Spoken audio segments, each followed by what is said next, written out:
नाही, आता अजित पवारांचा पक्ष हा अमित शहांचा 100% गुलाम झालेला पक्ष आहे.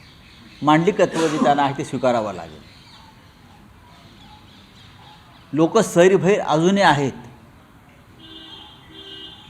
दुर्दैवानं आज भारताची न्याय यंत्रणा आणि निवडणूक आयोग हा सुद्धा अमित शहा आणि मोदींचा मांडलिक झाल्यामुळे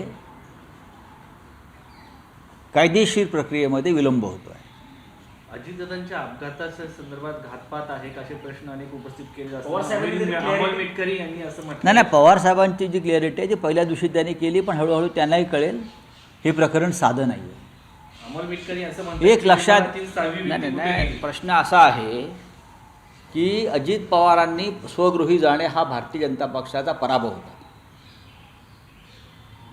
देशातल्या राजकारणाला कलाटणी देणारा तो निर्णय ठरला असता आणि भारतीय जनता पक्षाची जी दहशत आहे ती मोडून गेली असती.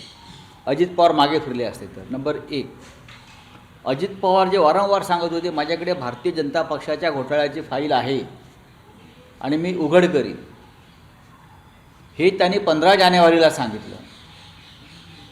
हे त्यांनी 15 जानेवारीला सांगितलं आणि पुढल्या 10 दिवसामध्ये त्यांच्या विमानाचा अपघात होऊन त्यांचा मृत्यू झालेला आहे.